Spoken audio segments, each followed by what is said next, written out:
花开花落自有时，缘去缘来总有因。大家好，欢迎收听翠花的秘密。我们搬进新房后，老公莫桑跟我商量说，接妈来住一段时间吧。他没来城市住过，让他也想享福。平常我们工作也忙，妈可以给我们做饭。莫桑家在农村，条件不是很好，爸爸在他很小的时候就生病去世了，是婆婆一个人把他拉扯大的。每次回莫桑老家，他都很热情地招呼我们，忙里忙外给我们做好吃的。我想进厨房帮他洗菜、洗碗，都被他赶出来，笑盈盈地说：“你出去坐着就行，让莫桑陪着你。等我们要返程的时候，早早帮我们打包好吃的用的。”我想着也对，以前是租房没有这个条件，现在有条件了，接过来也是应该的，就同意了。婆婆住进新家之后，我印象中的好婆婆一去不复返。婆婆给我们做饭，每次不是青菜就是白菜，一点肉末和油水都看不到。我以为给到她的钱不够，就额外给了她1000元，说：“妈，这些钱你拿着去买些肉来吃。”第二天晚上，我刚回到家，她拿着一沓钱往饭桌上一甩，说：“你想吃啥自己买去。”而后她的房间门砰的一声关了起来，看着桌上散落的钱，正好1000元，是我昨天给她的。我莫名地看向莫桑，她说：“没事，体谅一下，妈就这脾气。”对，没事，谁叫她是莫桑的妈呢？我爱莫桑，我也要爱她的妈妈。为了哄她开心，我在网上选了几件品牌衣服，收到之后，我拿给她说：“妈，我给你买了几件衣服，你试试合不合身。”2天过去了，莫桑把那几件衣服放在我的跟前说：“妈说这些衣服不合身，你给退掉吧。”我拿起来一看，衣服包装都没拆，何来的不合身？这件事之后，我在自己有空时就会主动承担起买菜做饭的事情。但我发现，每次我做饭，她更愿意吃白饭，只是象征性的加一点菜。我问她：“妈，你咋不吃菜呢？”她回：“我怕上火。”甚至有一次我煮的火锅，她却自顾地把剩饭放点水和盐炒了一下，就这样吃，一口没吃火锅。为这事，莫桑还和我吵了一架，说我故意针对他。在这之前，我们从来没吵过架。再往后，从小区大妈口中得知，我是一个大手大脚花钱的人，我是一个花他儿子钱的人，我是一个生不出孩子的人，还扬言再生不出来要重新找个人帮他生个孙子。我在他口中成了一个十足的坏儿媳妇，而她是一个实打实的好婆婆。我懒得去解释，在家里我变得越来越沉默，越来越谨慎，生怕哪句话被她拿来撒泼。面对我和婆婆的矛盾，莫桑这么聪明和乐观的人，却选择了逃避、挽回、加班、应酬成了他的常态。直到1个多月前，我爆发了。他在洗手间蹲着洗衣服，我喝水时发现杯子里有水，就顺手倒入了他旁边的洗手盆。喝完我进了房间，没多久就听到他在含沙射影骂骂咧咧，现在用水泼我，以后就用扫帚赶我。我出去好声好语的解释，可他不依不饶，越骂越凶，直到他一手叉腰，指着我的鼻子，恶狠狠地骂道：“你就是不能生的种，你全家都是这样的种，忍无可忍，无需再忍，顾不得体面，顾不得邻里关系。”所有积压的不满在这一刻爆发。你骂我可以，但你不可以骂我的家人。看到我和婆婆越吵越凶，就差动手了。莫桑才意识到问题的严重性，赶紧先来把我拉开，让我不要跟他吵。我正在气头上，指着莫桑就一顿输出：“是我跟他吵的吗？明明是你妈无理取闹，每次都让我忍着让着，可结果呢？得寸进尺的是他，作威作福的是他，凭什么？从小到大，我爸妈都没舍得说我一句，来你家要受这样的气。你知道我在邻居眼里都被他说成什么吗？泼妇、怨妇，靠你养着的无能的人，还是一个不会下蛋的鸡。今天就是你的逃避和不作为导致的。这是我的家，请他离开，我这里不欢迎他。我越说越激动，浑身打颤。自从婆婆来了之后，我每天都过得小心翼翼。此刻骂出来是这样的爽，婆婆也不甘示弱。你别得意，你就是一个不会下蛋的鸡，迟早我让我儿子重新找一个。砰的一声，关门的声音在黑夜格外刺耳。不用想，婆婆肯定是出去找宁静了。宁静比老公小5岁，小时候她跟老公是邻居，可谓青梅竹马。婆婆只有老公一个孩子，想要女儿的她自然就把她当成半个女儿看待。莫桑3年前开始创业，公司逐渐走上了正轨，客户积累越来越多。仅凭他一人有点力不从心，就萌生了招人的想法。由于莫桑经营的是销售型公司，客户资源就是公司命脉，招个外人不放心，我又不能放下我的工作去全力帮助他，自然而然就想到了知根知底的宁静。在老公公司工作，宁静尽职尽责，跟老公配合完成了几个大单的签订，给公司创造了很可观的收益。我和他的见面机会也越多，平常节假日经常邀请他来家里吃饭，他也不把自己当外人。嫂子长嫂子短叫的甜，婆婆正在气头上，又是晚上，莫桑追了出去，你不能少说2句，妈出事了你就开心了。关门那一刻，他把这句话留在了只剩下我的房子里，到头来依然是我的错。莫桑追出去之后，直到凌晨1点才回来。宁静就住在我们附近，正常1个小时可以搞定的时间，莫桑晚回来了3个小时。莫桑回来没有安慰，自顾的洗漱，上床之后想要抱我的手停在了半空，转身睡去了。他回来的越来越晚，应酬越来越频繁，应酬后不回来的次数也越来越多。回来之后倒头就睡，女人的第6感告诉我，我们之间跟以前不一样了。今天是我和老公莫桑的第7个结婚纪念日，为了今天的日子，我请了半天假，准备今天的烛光晚餐。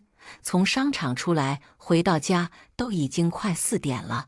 我放下东西，把房子里里外外收拾了一遍。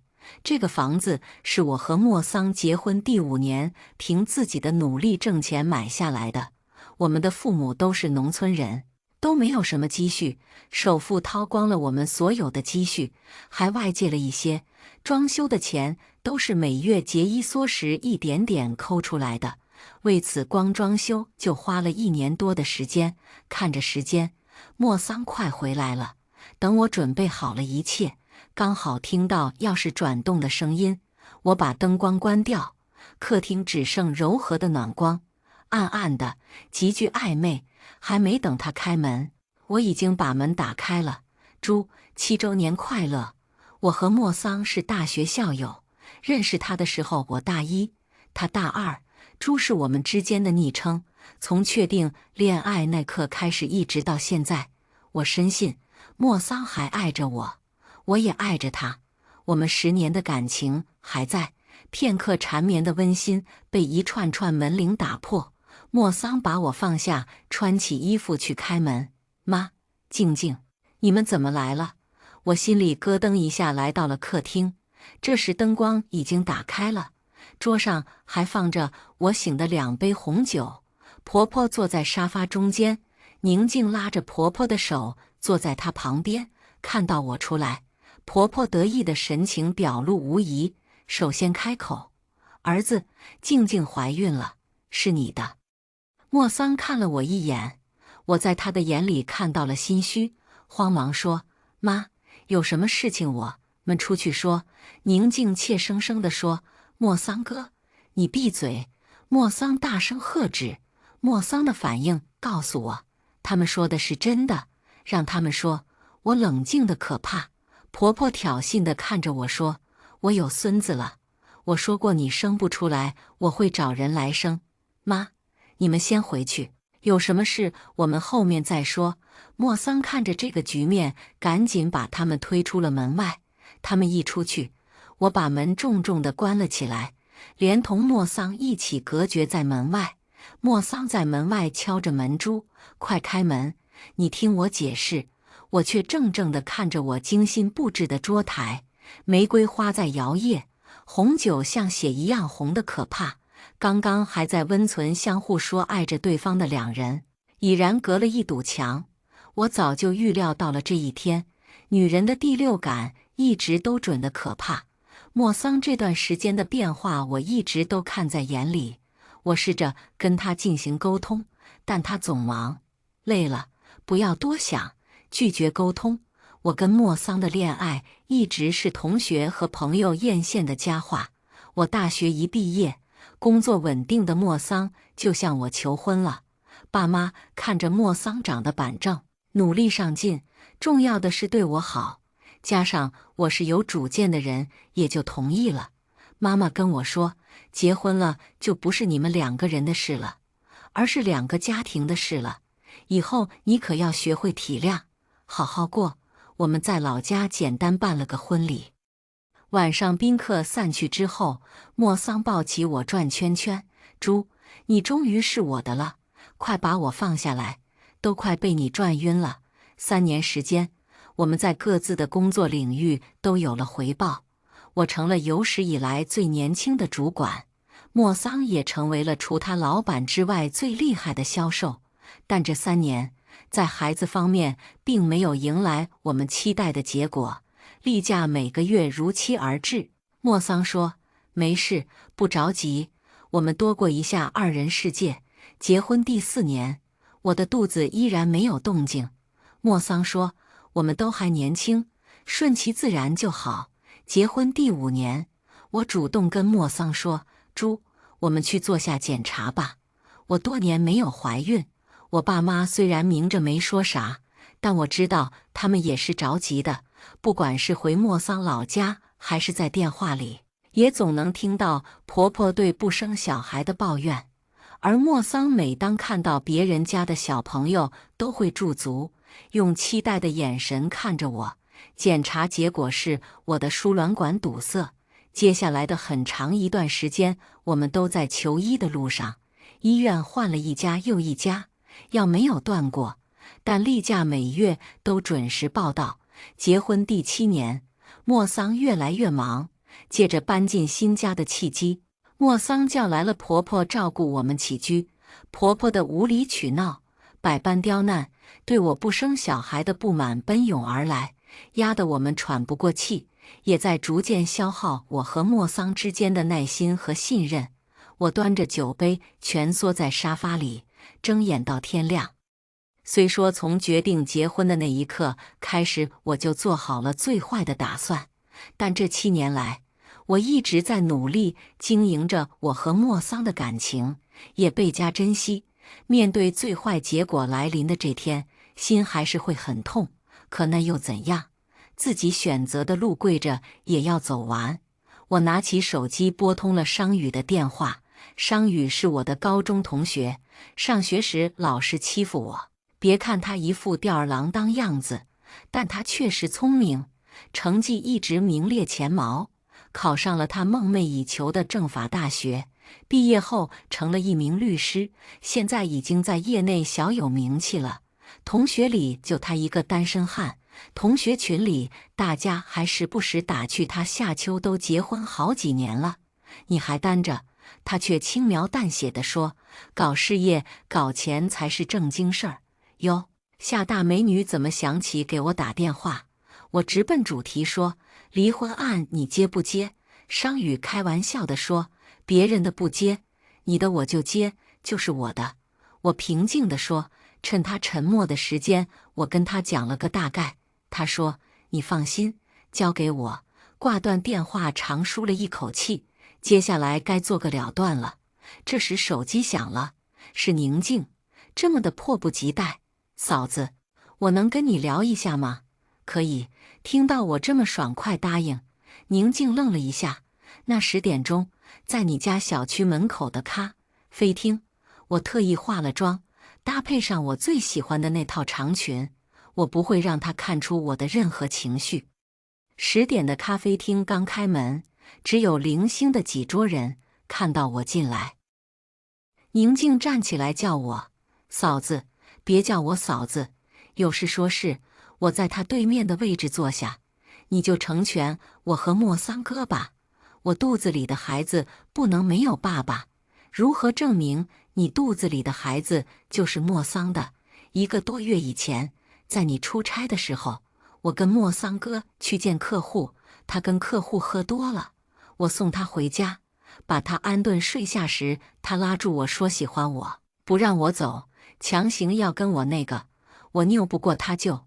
既然不是我跟老太太吵架的那天晚上，看到我不说话，他着急补充说，我有照片为证，我需要看到照片。我平静地说，手机响起了微信提示音，我点开，赫然看到赤裸着上半身的莫桑和宁静抱在一起，床单和枕头正是我出差前亲自换上的。昨天我和莫桑还在上面缠绵，多么可笑和荒唐！我压抑着愤怒和即将爆发的情绪，快速点击保存。我的目的达到了，这是我离婚争取财产的证据。起身头也不回地走出了咖啡厅。回到家，看到站在门口的莫桑，我们对视了一眼。他看起来全然没有意气风发的模样，多了沧桑和颓废。我打开门，进来吧。昨晚我把他的电话和微信都拉黑了。还没听过他的一声解释呢。莫桑局促得像做错事的孩子。猪，我坐下说吧。猪，不是你想的那样。我当时喝多了，第2天我才知道我和宁静。苍蝇不叮无缝蛋，你们是从什么时候开始的？我和静静真不是你想的那样。他着急地说，我跟你妈吵架那晚，你出去之后是不是跟宁静在一起？他不说，只有我来问了。是的，他低下的头又仰了起来。我和他真不是你想的那样，我是爱你的，你要相信我。他一把抱住了我。我相信你，可光相信有用吗？事实是他已经有了你的孩子，你终于可以当爸爸了。你妈天天盼着的孙子有了，我成了那个多余的人。莫桑，还记得结婚时我跟你说过的话吗？如果有一天你负我，我绝不会给你任何机会。在莫桑沉默的间隙，我挣脱出他的怀抱说，我们离婚吧。这段时间我会搬出去，这个地方脏了，在房子未确定给谁时，也请你搬出去。我不同意，由不得你了，东西你自己收拾吧。莫桑颓然地跌坐在沙发上。1周之后，我把离婚协议书交到了莫桑的手上，房子和车子归我，存款1人1半，这是他必须付出的代价。莫桑一直不肯签字，他还在等转机，可宁静等不及。半个月之后，他在公司门口堵住了我。夏秋，你为什么要揪着莫桑哥不放？看来是真的狗急跳墙了。我掏出手机，偷偷给莫桑拨去了电话。电话很快被接起。我说，要想我放手也可以，但我要听实话。你们究竟发生了什么？实话告诉你，莫桑哥，我志在必得。他一改往日柔弱的模样，趾高气扬地说，我从小就喜欢莫桑哥。我跟莫桑哥表白，收到的永远都是拒绝，因为莫桑哥爱的是你。所以不管我怎么努力，他都看不到我。所以在你出差的时候，我趁莫桑哥喝醉，爬上了他的床。为了日后莫桑反悔，你还拍下了照片为证。我笃定宁静拍下照片是为了威胁莫桑。是的，第2天莫桑哥发现时已经晚了。那时候老太太应该也在家。如果没有老太太的默许，你不敢这么做。我出差当天，莫桑就把老太太接回了家。呵呵呵，你真是聪明。他一副胜利者的模样。本来我以为我这辈子都得不到莫桑哥了，是阿姨来了，让我看到了希望。从小阿姨就跟我说，长大后要给她当儿媳妇。她不是希望有孙子吗？我告诉她我愿意给她生孙子，果然不出我所料。难怪老太太有底气说要找别人来给她生孙子。其实老太太早就想让我取代你，给她生孙子了。只可惜莫桑哥一直放不下你。实话告诉你，那天是老太太把我推上床的。天底下还有这样的母亲，真是恶心至极。说起来还得感谢你。你跟阿姨吵架那晚，莫桑哥把阿姨送到我这里，阿姨不让他走，非得让他在我这里过夜。我知道他是在给我和莫桑哥创造机会。我猜你们没有如愿，他不甘心被我戳破。没错，莫桑哥死活不愿意。我跟着他去到了办公室，夜深人静，只剩我们2个人。原以为我的机会又来了，但还是被莫桑哥推开了。你低估了我们10年的感情。原来莫桑说的是实话。宁静得意地说，你也低估了阿姨要孙子的决心。回到家，阿姨安慰我说，可以等莫桑哥喝醉的时候。呵呵呵，所以我出差，莫桑正好喝醉。天时地利人和，莫桑听到这应该心很痛吧？被身边最爱最亲的人算计。你得到了莫桑的人，可你得不到莫桑的爱，你不觉得很可悲吗？我得到了他的人，就不信得不到他的心。以前我不敢保证，现在我能保证你一定得不到。莫桑最痛恨别人的算计。我把跟莫桑通话的手机在他眼前晃了一下，挂断道：当他知道你们的真面目之后，他会怎么想？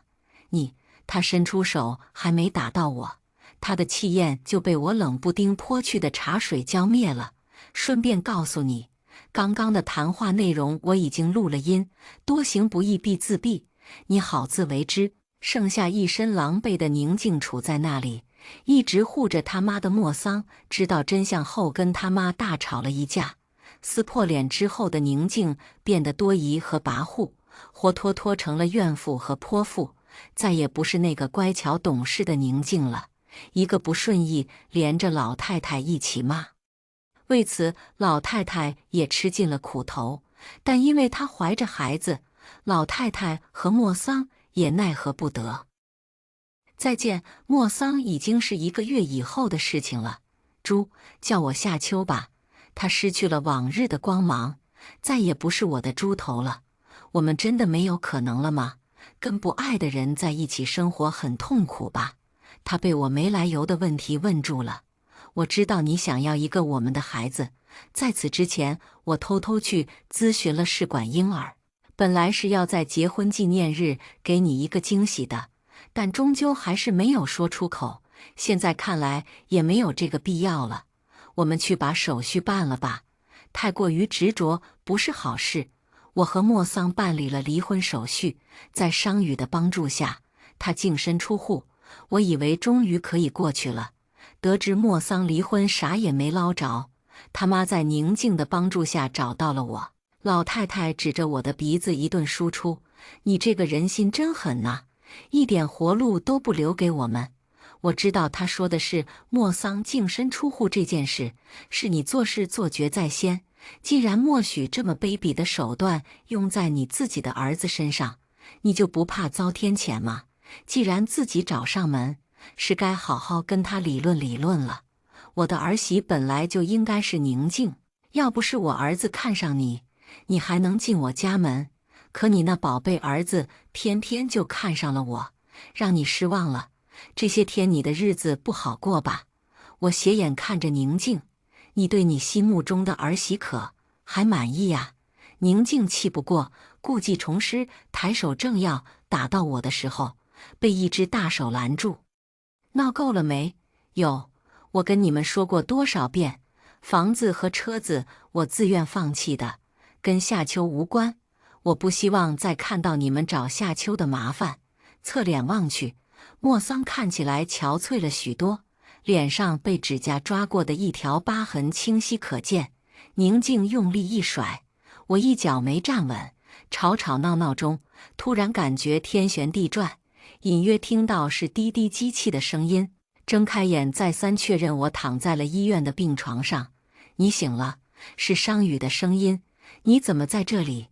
我路过你公司楼下，想去找你的，看到楼下围着一群人，吵吵闹闹的，正好看到你在那里，想过来看看发生了什么事，没想到一走近就看到你晕倒了。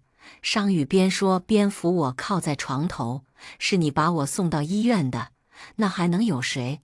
你已经是孤家寡人了，你不知道吗？他们也在医院，就在隔壁。商宇对我的事有所了解，他知道我想问的是宁静的情况。不过孩子没了，以后也不能生育了。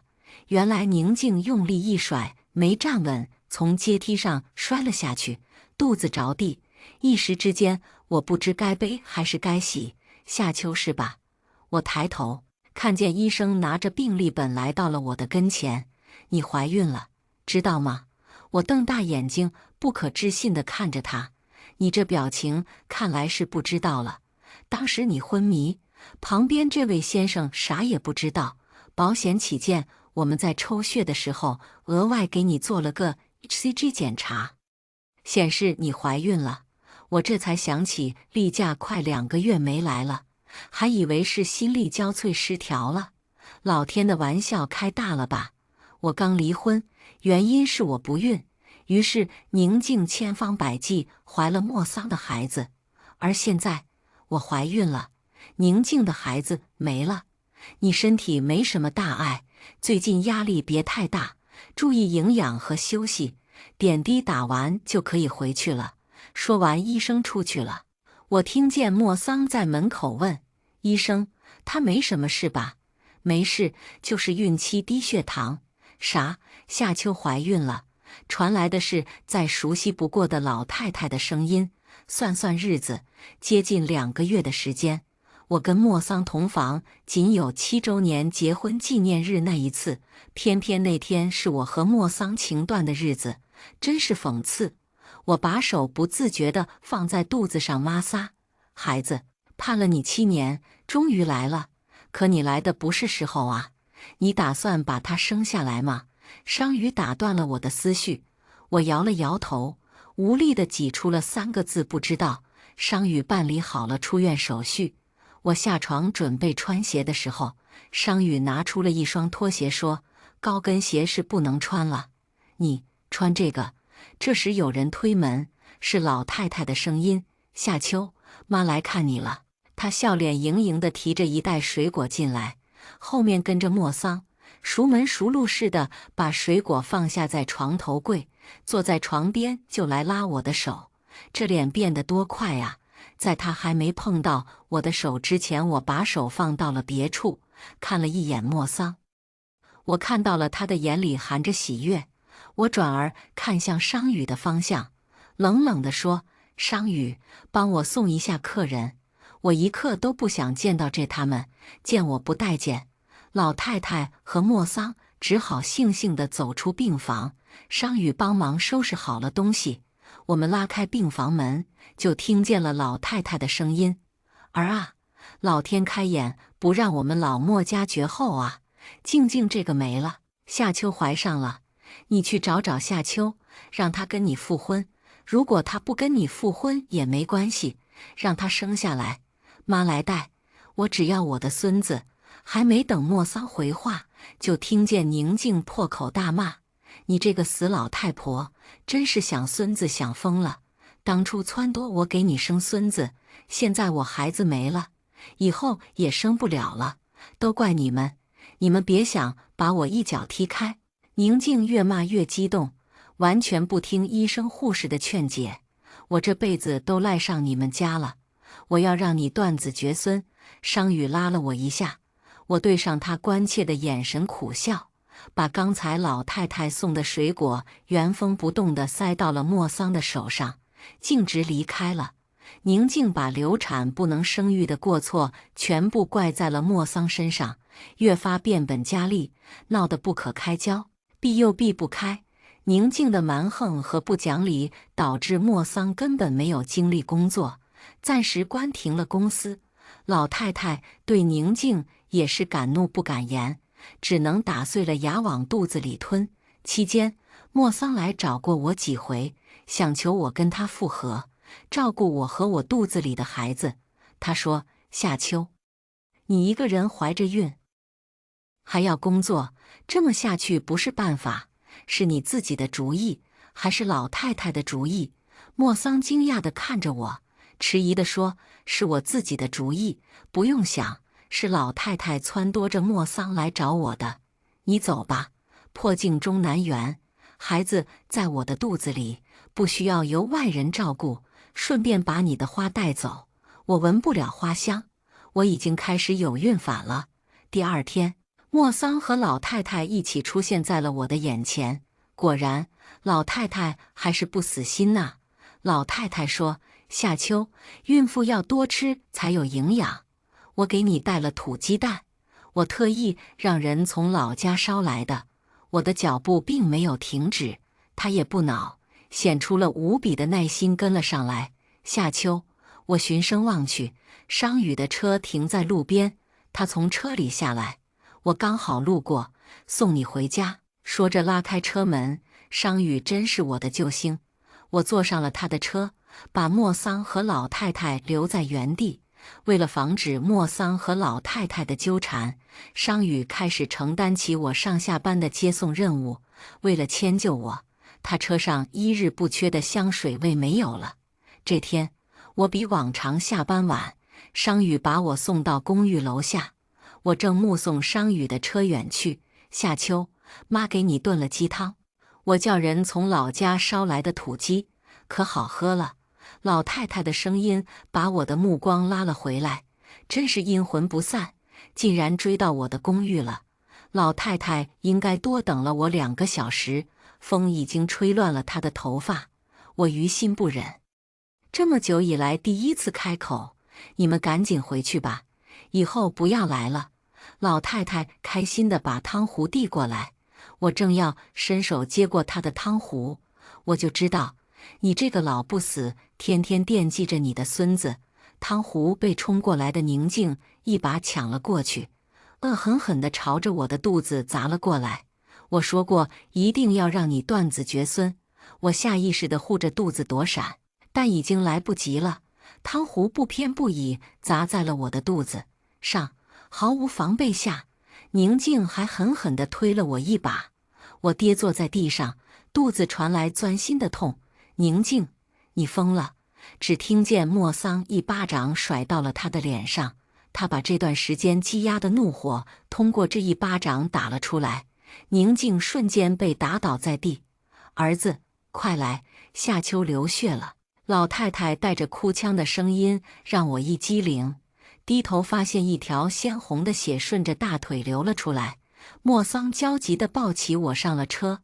莫桑一边开车一边喃喃自语，像是在安慰我，又仿佛在安慰他自己。没事的，会没事的。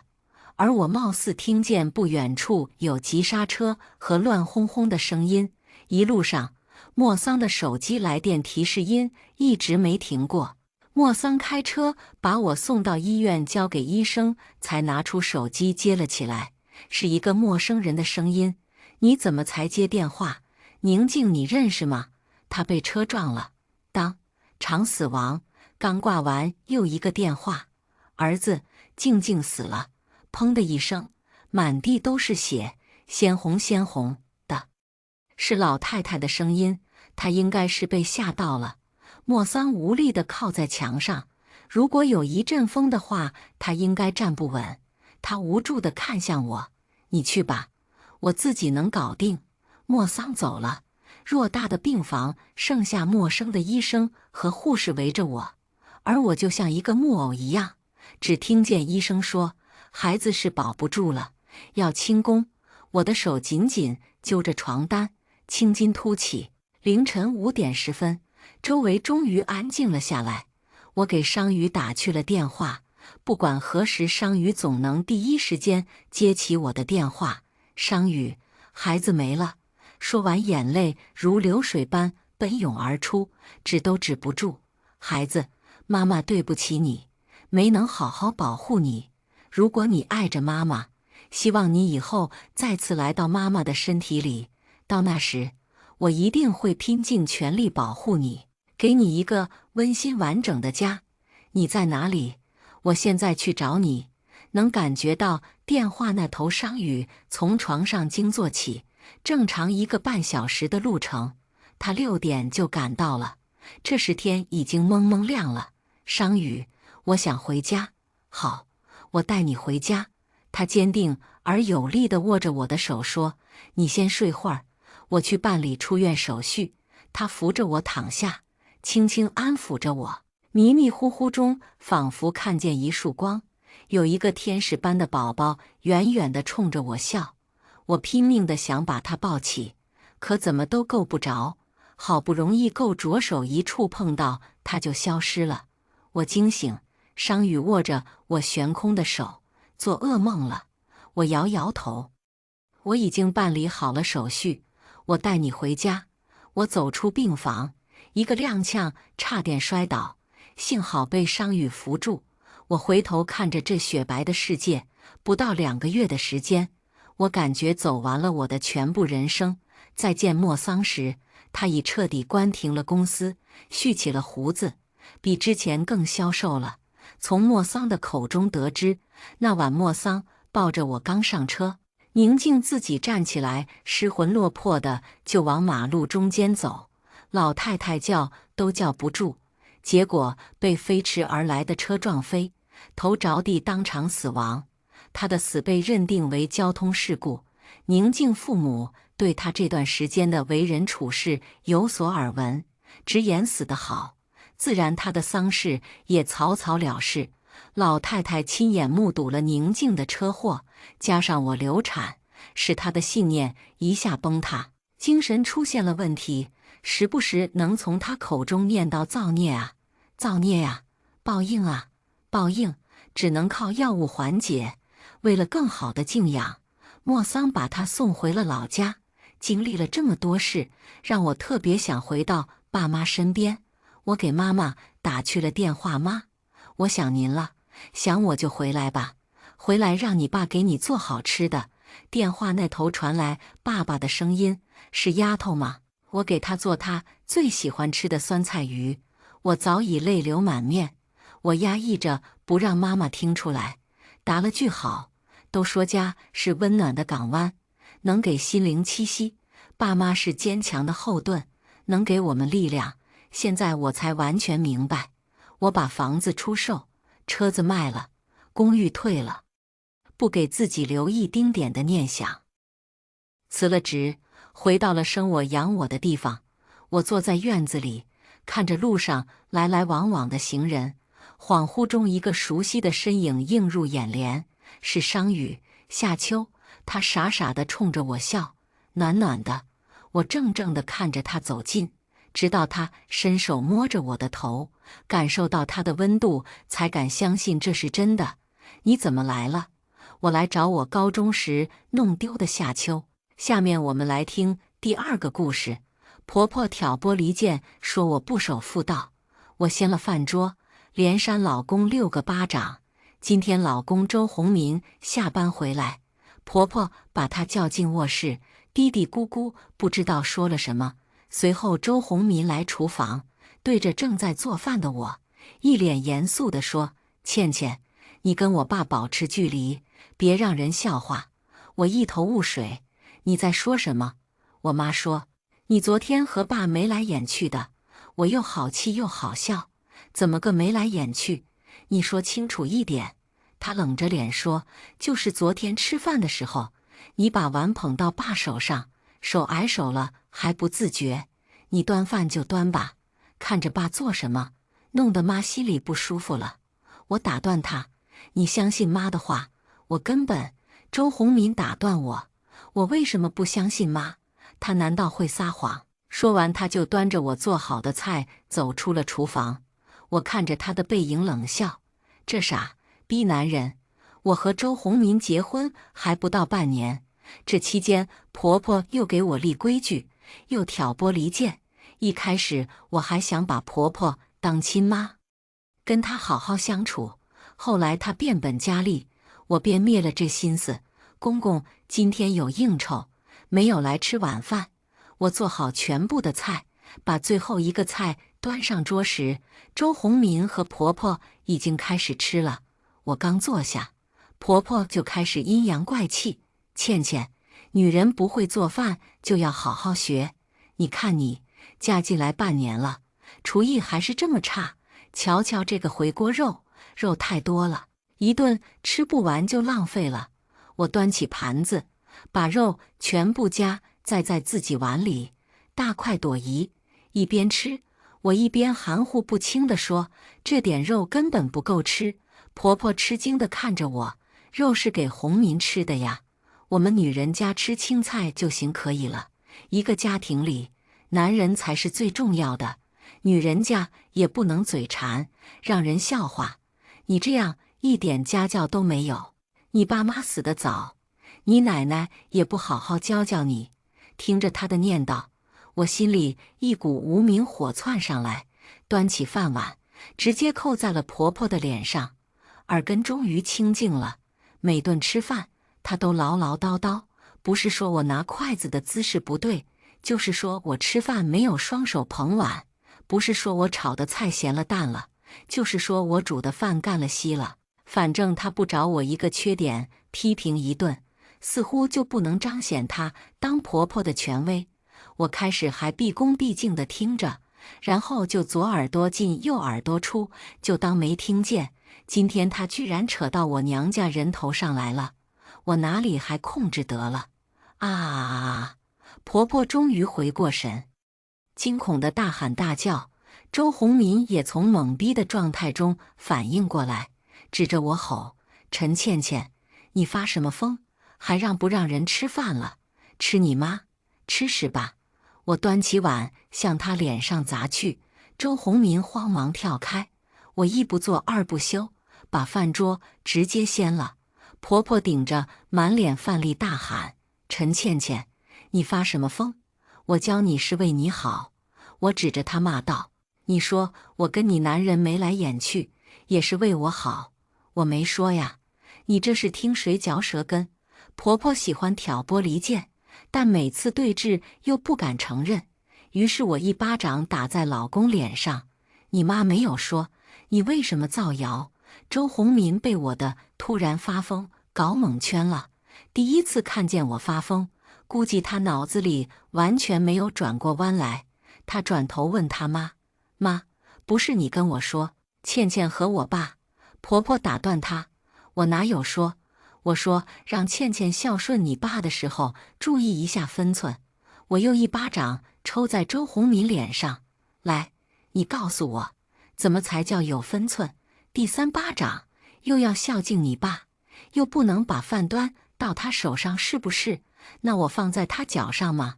第四巴掌，给你爸端饭，我眼睛不能看他，看了他就是眉来眼去。那你跟你妈是不是每天都眉来眼去？第五巴掌，你给我示范一下，怎么才能不看人，不把饭端到你爸手上，还要表示你很孝顺？第六巴掌，以为我远嫁，没有娘家人撑腰，好欺负是不是？第七巴掌，你欺负我一个试试！啪啪啪啪，我以迅雷不及掩耳盗铃之势，连打了周鸿民6、7个耳光。周鸿民终于反应过来了，一把抓住我的手吼：“你有完没完？当我的脸是沙包吗？”婆婆震惊的现在才发出声音：“陈倩倩，你哪来这么大的胆子，敢打男人？”我发疯似的扯着嗓门喊：“男人怎么了？敢撒谎造谣？我不砍死他，算他命大！”婆婆这时候回过味来了：“陈倩倩，你少在这里装疯卖傻！你又泼我，又掀桌子，还打了我儿子。今天你不给我道歉，要道歉是吧？”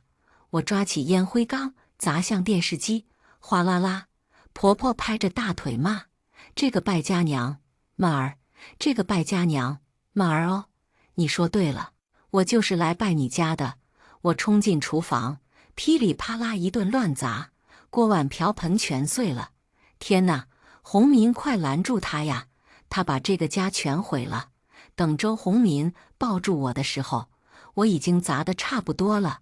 周洪民看着一屋子碎片发呆，婆婆骂骂咧咧要报警。这时公公回来了，他吵吼婆婆：“家丑不可外扬，这种家庭小纠纷找警察干什么？不嫌丢人？”婆婆指着地上的狼藉喊：“你看看陈倩倩，她把我们家毁了，这得花多少钱才能买回来？陈倩倩，你给我赔偿全部损失，不然我让你坐牢。”我耸肩笑嘻嘻地说：“我是你儿子的老婆，赔钱找你儿子赔呀。”公公说：“一家人赔什么钱？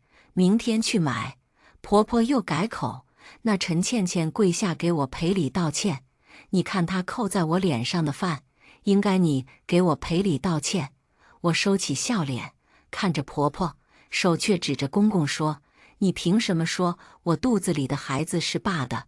公公大怒，一巴掌打在婆婆脸上：“你说的什么混账话？”婆婆捂着脸：“我哪有说？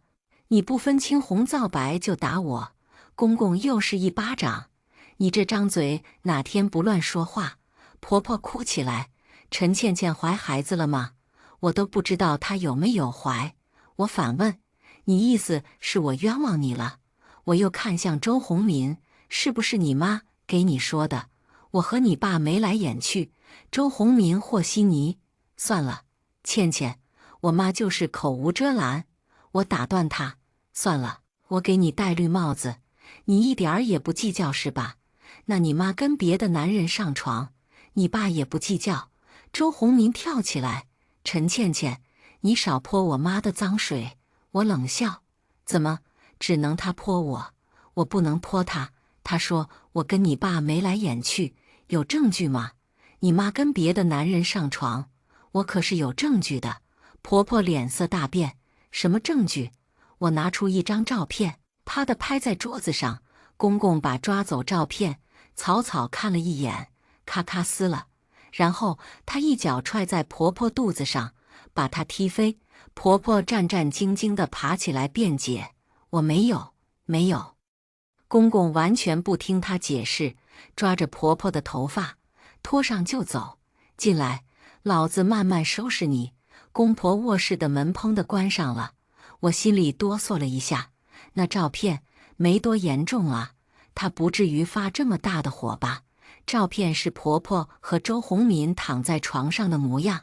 那天公婆房间里的空调坏了，婆婆热得不行，跑来我们的卧室吹空调。我从外面进来，吓了一跳，就随手拍了一张照片。如果婆婆和周洪民不说我和公公眉来眼去，我也不会用这照片来恶心他们。公公不是什么好男人，爱家暴，动不动就打婆婆。我结婚前因为距离太远，对他家的情况一点儿也不了解。结婚后不到1个月，我第一次看到公公打婆婆，就懵了。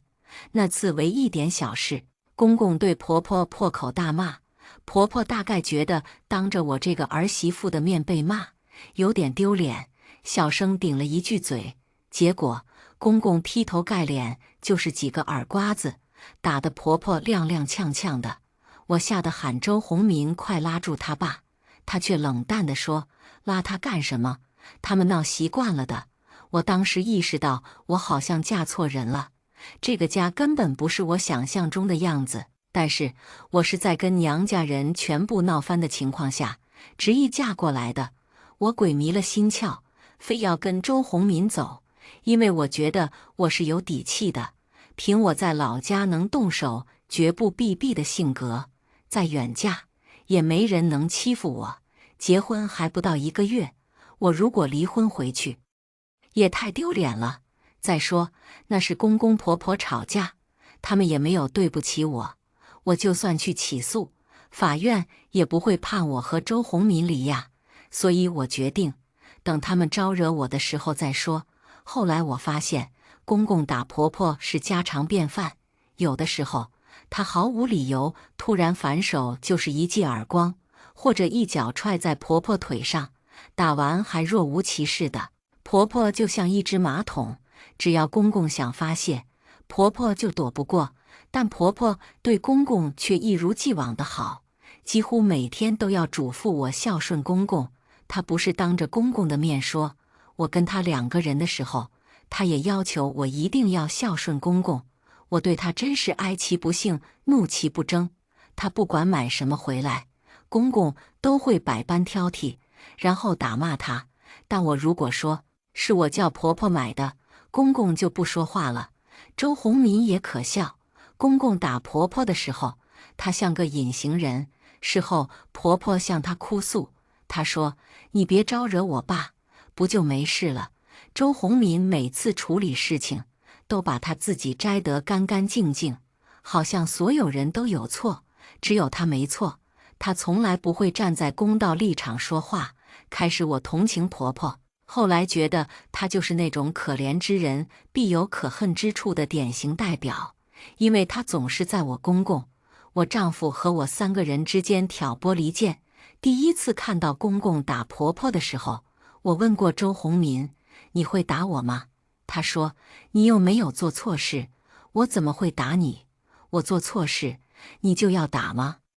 他笑笑说：“我相信倩倩不会做错事，我心里有数了。”说：“你妈有时候也没有做错事，你爸打她的时候仍然毫不手软。”他说：“我又不是我爸。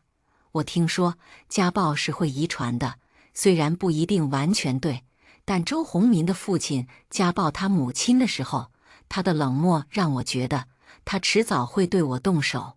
果不其然，他有2次都企图打我。第一次是他坐在沙发上打游戏，脚伸得长长的，我差点被绊倒，他反而踢了我一脚，说走路不长眼睛。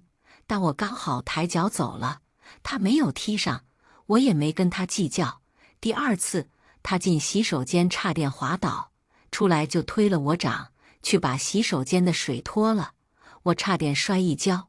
我说：“你没有长手。”他举起巴掌：“家务活生来就是你们女人干的，我干了，你干什么？”我冷冷地盯着他：“你要打我？”周鸿民迟疑片刻，换成笑脸，手放在我头上揉揉，说：“我怎么会打你？快去脱吧。好老婆，我爱你。”我怎么会理他？我冷冷地说：“爱我，那就自己脱。”结果是婆婆去脱的。那天晚上，周鸿民警告我：“你今天当着爸妈的面，点面子都没给我留，这是第1次，我原谅你，再有下次，看我怎么收拾你。”我冷笑了一声，没有理他。他还想有下次，对我来说，这种事只有再1再2，第3次就是我动手了。今天他母子俩污蔑我，我一肚子火，正好借题发挥，先打他6、7个嘴巴子再说，给他一个下马威。公婆都进卧室后，周鸿民回头瞪着我，恶狠狠地往我面前走：“陈倩倩，老子还没有打你，你竟然敢对我动手！”我还以为他要追问照片的事，没想到是要先跟我算账。看样子他没有被我吓住，还想打回来。那好，那我就再来狠一点。我转身拿了晾衣杆，劈头盖脸一顿乱打。他一边躲闪一边骂：“陈倩倩，老子今天不弄死你就不姓周！”我打得狠，晾衣杆不经打，没几下就打断了。周鸿民得意地往我面前跑：“你个死女人，老子要打得你跪下磕头求饶！”我立马转身冲进厨房，左手菜刀，右手砍刀。周鸿民刚追到厨房门口，我举着双刀直冲他面门砍去，刷刷刷刷，周鸿民吓得连连后退，像条疯狗一样在几个房间转着圈地逃。我边追边骂：“来呀，看谁给谁跪下！老娘上没有父母，下没有兄弟姐妹，把你砍死了！”我大不了抵命。周鸿民一边抱头鼠窜，一边喊他父母救命。公公婆婆都出来了，婆婆的脸肿了，额头上还有血迹，走路一瘸一拐的，不知道是跪狠了，还是腿上受了伤。看见我拿着双刀要砍周鸿民，婆婆吓得喊：“快报警！快报警！”啪！公公一个嘴巴子打得她哑了声。你个婆娘就知道报警，恨不能把家里这点丑事抖落的全天下人都知道。公公是一个好面子的人，他关着门可以打得婆婆鬼哭狼嚎。两个人要见客或者一起出门的时候，公公对婆婆又十分和蔼可亲。要不然，我结婚前跟周鸿民来他家，怎么会被骗过去？公公的口头禅就是家丑不可外扬。他是一个公司的后勤管理干部，官不大，但收入稳定，还能捞不少好处。如果家暴的事传出去，他大概率会丢了工作。婆婆又被他洗脑了几十年，所以也把家丑不可外扬这句话挂在嘴边。我觉得他是典型的死要面子活受罪，所以他被打也是活该。但我不是他，也不会像他那样逆来顺受。公公现在大概就怕我把这个家的丑事抖落出去，所以他对我还算和颜悦色。他叫住我：“倩倩，你冷静一下，跟我说说是怎么回事。”我停下来说：“我刚来的时候，妈教我要乐快，我每天做饭洗衣服，怀上孩子了都没有停过。可妈总是挑剔我这里没做好，那里没做对。”公公指着婆婆骂：“倩倩怀上孩子了，你还叫她干家务活？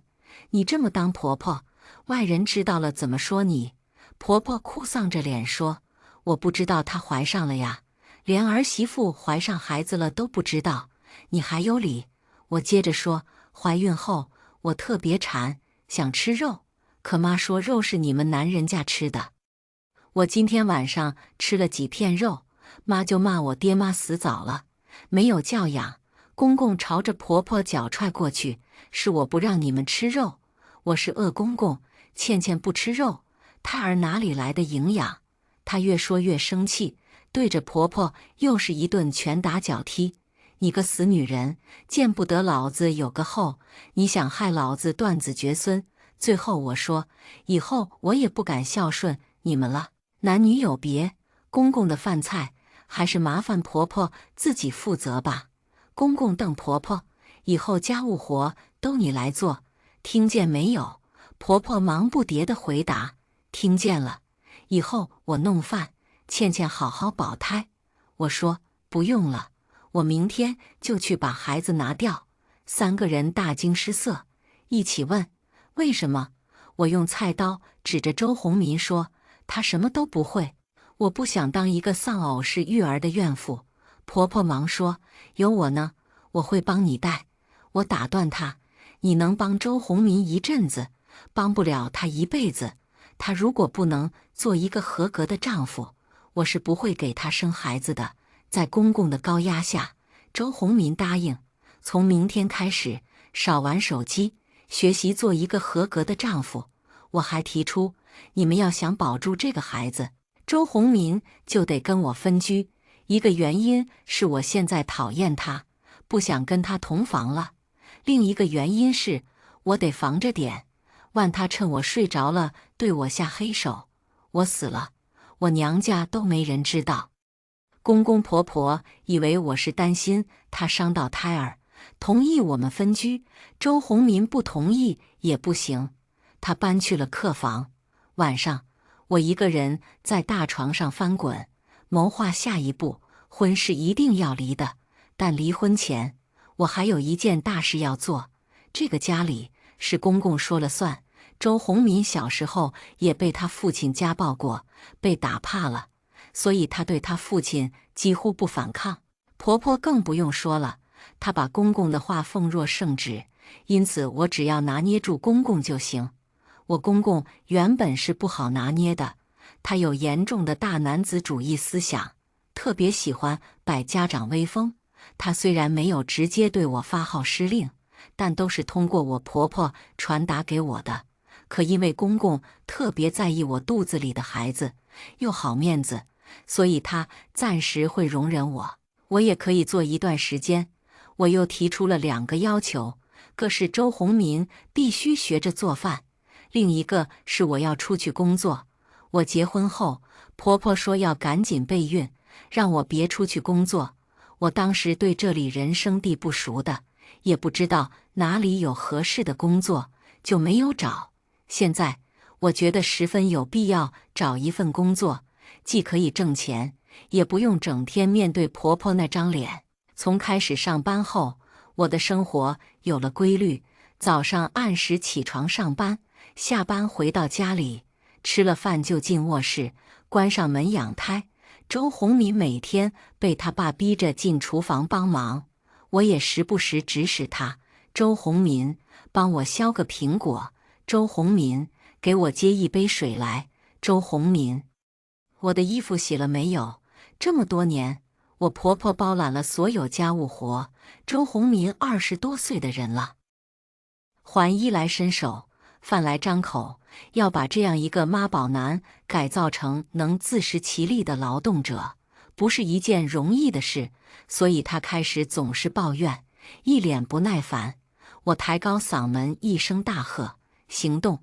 他吓跳，赶紧扔下手机伺候我。周鸿民从小被他爸打出了名影，那天我又用2把刀，吓得他有了第2重阴影。婆婆对我很不满，觉得我不该使唤他儿子，背过公公。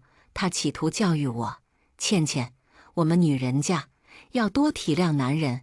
我毫不客气地打断她：你如果想让你的孙子平平安安出生，就别管我和周鸿民的事，出去吧。婆婆嘟囔着出去了。公公依然爱对婆婆动手，虽然我不同情婆婆挨打，但我也不想看到公公在家里如此作威作福。我心平气和地跟公公谈心：爸，你刚才打妈那一巴掌，吓了我一跳，我感觉胎儿都被吓着了。婆婆红肿着脸说：没那么夸张，我怀着周鸿民的时候，你爸还踢我肚子，周鸿民不也健健康康的？我没好气地说：你挨打是活该，但我不想让我的孩子受到惊吓。再有几个月，孩子就要出生了，如果经常看到爷爷打奶奶，他会吓坏的。我怕孩子以后像周鸿民一样胆小。爸声音大一点，他都吓得尿裤子。我婆婆急得来捂我的嘴：你别说了，快别说了，公公生气了。陈倩倩，你别以为怀了个孩子就能骑在我的头上拉屎，我跟我老婆之间的事，还轮不到你来指手画脚。我甩开婆婆的手，站起来说：如果我孩子的生长环境不好，我不想生下来。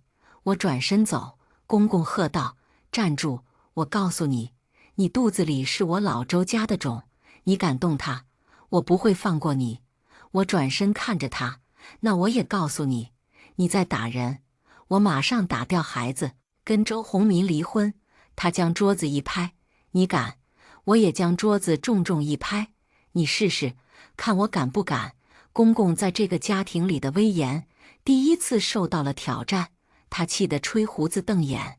婆婆急忙跑到他身边，给他顺心口：别气别气，他乱说的，他不敢，他敢把孩子拿掉，周鸿民不会饶他的。公公扬起巴掌就要打他：都是你个贱货！巴掌没有落下去，他转头看向我，见我冷冷地瞪着他，他一巴掌拍在茶几上吼：滚！我不再管他们，转身回了我的房间。后来的日子，公公的确收敛了很多，至少他没有再当着我的面打婆婆了，也没有听到她吼。有时早上还是会看到婆婆的脸上红肿，不过这我就管不了了，她自己是一滩烂泥，我又怎么扶得上墙？个月后，到了我发工资的日子，我把工资都存了起来，这是为以后离婚做打算的钱。又过了1个月，我对周鸿民的改造见了成效，他给我削水果。洗衣服时不会不耐烦了，只是他还是不会主动做，要我指挥，炒菜也不行，炒得很难吃。对于这种技术性的活，我没什么要求，我要求的是，只要他肯做事就好，而不是天天像个大少爷样懒散。这天吃过晚饭，婆婆突然看着我的肚子问：“倩倩，你怀了有3个半月了吧？怎么一点儿也不显怀？”她终于对我的肚子起疑心了。我回答：“3个多月也没多大，穿着衣服哪里看得出来？这么大了，也应该做一个胎检了。”公公头也不抬地说：“洪民，你明天陪倩倩去医院检查一下。”晚上，我摸着瘪瘪的肚子，思忖着明天怎么圆这个谎。没错，我根本没有怀孩子，一开始我就骗了他们。次日，周洪民陪我去医院检查，出了门，我告诉他，我上午的工作比较重要，你也去上班吧，下午我们再去。好，他一点儿也不怀疑地答应了。吃过午饭，周洪民给我打电话的时候，我已经到了医院。他来到医院，我已经检查完出来了。胎儿怎么样？还行，医生说要加强营养。我把报告单递给他，这张报告单是我在公司的电脑上做的假的，医生和护士的名字都是我瞎编的，除非是医院的医生才能看出来。我这就算是蒙混过关了。不过，为了不再被怀疑，我在肚子上垫了点东西，看起来像有点怀了的样子。为了让周洪民信以为真，我每天刷短视频上的小孩子给他看，专门挑可爱的。他看得呵呵。我问他喜欢男孩还是女孩，班视频里都是可爱的小女孩居多。他说喜欢女孩，不过男孩女孩都有就更好了。我说，那你得努力赚钱，以后才能养得起2个孩子。你还得给孩子做个好榜样，当个好父亲。我们不能在孩子面前吵架，更不可以打架，不然孩子会变得胆小敏感，留下一辈子的心理阴影。在我的循循善诱下，周洪民的变化越来越大。以前他父亲打骂他母亲的时候，他很冷漠。现在他看到他母亲脸上有伤，会说他父亲：“爸，你再对我妈动手，我跟你翻脸了。”但我婆婆是扶不上墙的烂泥，她反而怪周洪民多事。你爸没打我，你别瞎说。公公觉得周洪民挑战了他的权威，要揍人。周洪民气地说：“你敢打我，我就带倩倩离家出走，这辈子再也不回来了。”他说这话的时候，腿在颤抖。小时候，他经常被他父亲家暴，心理阴影太大。现在他对抗他父亲，要鼓起很大的勇气。公公放下了拳头，却狠狠瞪我一眼。他大概觉得是我怂恿周洪民反抗他的，但他除了瞪我，也奈何不了我。渐渐的，周洪民缠着我，要回我的房里来睡。这当然不行，他只要往我身边一躺，就知道我是假孕了。于是我对他提了一个条件：你学会2道菜，就跟我一起同住。说起学菜，他比较头痛，还是问哪2道菜？水煮肉片和泰安鱼。我不要求你做出5星级酒店大厨的水平，只要做出我喜欢吃的味道就可以了。周洪民同意了。从明天开始，我就学。我之所以点这2道菜，是因为我婆婆不会做，周洪民只能从网上学，然后慢慢摸索。今天吃水煮肉片，明天吃泰安鱼，每天都是这2样换来换去的吃。公公和婆婆都受不了了，我也要吃吐了。他的厨艺倒是越来越好了。我的肚子一天天变大，我时不时多垫一些东西。这个家里的人，没有人知道我怀的是假货。2月后进入了冬天，我穿得厚厚的，大家都以为我真的怀孕了。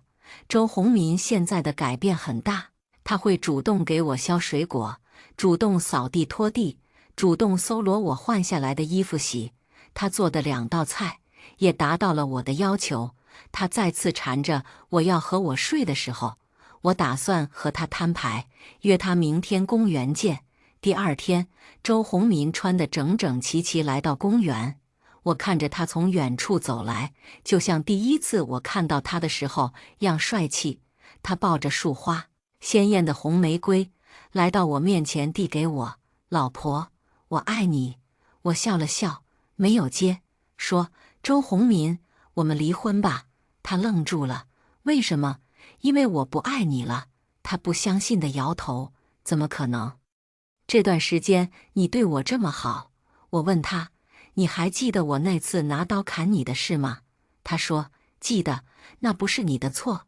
我知道是我不对，不止这一件事。”我说：“从我跟你结婚后，你们这个家就让我失望透顶。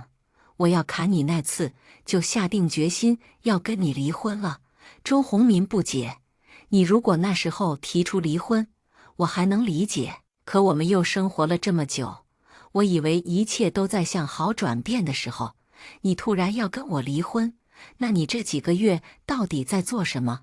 我告诉他，这几个月我就是在为离婚的事做准备。我需要留在这里攒一笔钱，所以我找了工作。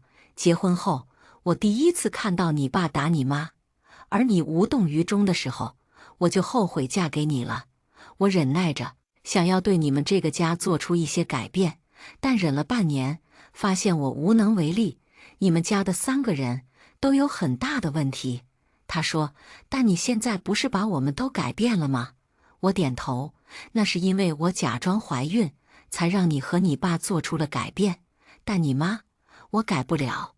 你们家的问题，你妈妈要占很大一部分责任。虽然她看起来是个受害者。”周鸿民终于注意到了我的话：“你是假装怀孕的。”我从肚子上拿出护垫：“是假的。”他有点怒了：“你为什么这么做？你知不知道我爸妈有多盼望这个孩子？如果他们知道是假的……”我打断他：“如果他们知道我是假装怀孕的，一定会逼你跟我离婚。”不行！他激动起来：“我不会跟你离婚。”我冷静地说：“你先听我说完。我不爱你了是事实，我也不喜欢你爸妈，我完全没办法跟你们一起生活。”周鸿民越发困惑了：“你已经改变了我们，不离婚，我们不是都幸福了？”我笑了笑：“你们这个家好比原来是一个粪坑，臭不可闻。在我们的共同努力下，大家把粪坑盖住了，在上面修起了漂亮的楼房。但在我心里，楼房再漂亮，我还是会记得下面的粪坑，总能想起以前这粪坑有多臭，所以我没办法忍受。”周鸿民呆住了，他愣愣地看着我，说不出话来。周鸿民最终同意了跟我离婚，办理了离婚手续。周鸿民把我送到火车站，给我买了火车票。我转身，头也不回地离开了。火车启动时，我的手机微信响了。我拿手机出来看的时候，发现包里有一张银行卡，不是我的。手机上的微信消息是周鸿民发的，他告诉我，这张卡是我知道你怀上孩子后开始存的钱，不多，因为我每个月要给我妈交一部分。我本来想存私房钱，以后给孩子买东西，既然没有孩子了，就给你吧，算是我们离婚分的财产。我笑起来，笑得泪流满面。今天的故事到这里就结束了，过去终将会过去，但故事已然成故事。您的点赞和订阅就是我更新的动力，期待您给出任何建议。我们下个故事不见不散。